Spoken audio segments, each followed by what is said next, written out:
Dr. Romano, it looks like you're up to some physics again. I'd like to go over a great question with you today in motion in 2 dimensions.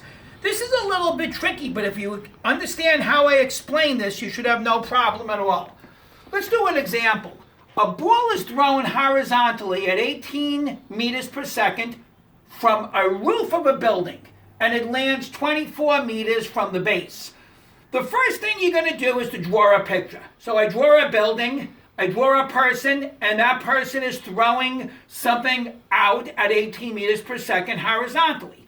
Now, the trick to the question is to find your variables. S stands for the height or the distance. This is the height in the y direction.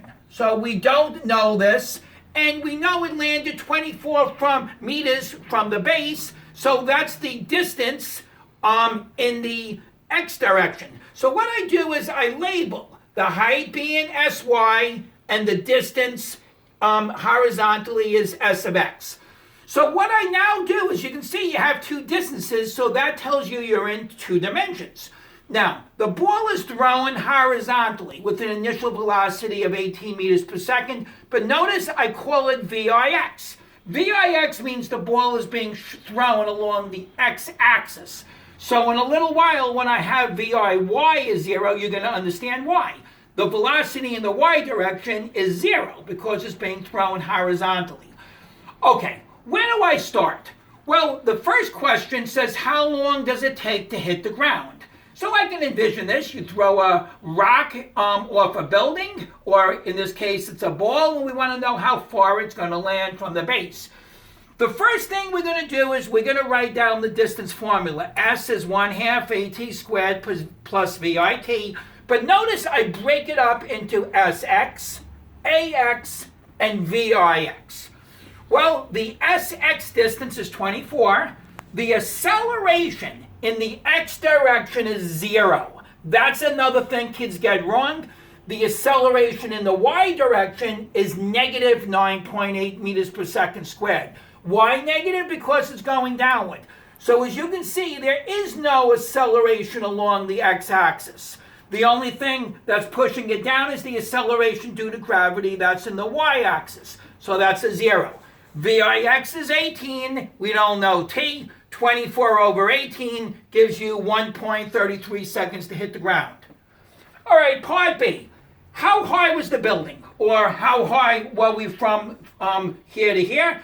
First thing I do is I go to the top of the building and I draw, it looks like a little cross. It's actually an SY, an SX axis, or an XY axis, I should say. And as you can see, the height is below the starting point. So I put the XY axis at the top where the action starts. And I write the same formula. There's only one game in town. S is 1/2 AT squared plus VIT. But again, I break it up. There's my SY. The acceleration has a y component, and the velocity has a y component. Now, because this distance is below the axis, I have a negative here. So minus SY is 1/2. The acceleration in the y direction was the negative 9.8. We already found the time. The time was 1.33 seconds. We square it. The VIY, that's 0. Why? There is no velocity in the y direction because the ball was thrown horizontally. So when we multiply it out, we get 8.7 meters. I hope this gives you a great understanding of how to do problems in motion in 2 dimensions. Always do the drawing and then label SX, SY. We all know AX, AY. AX would be 0, AY is negative 9.8, and then you'll label VIX and VIY. But be careful of those zeros. In the Physics Destroyer, I got some more great problems on this, and hopefully this is a help on how to go about solving them. All right, good day to you. Okay, Dr. Romano, that's Albert Einstein over there, isn't it? It is. Good day to you. Bye-bye. But there was a question today, and I said I wanted to meet him. Gosh, he takes off so fast. Hey, Einstein. Good day to you, sir.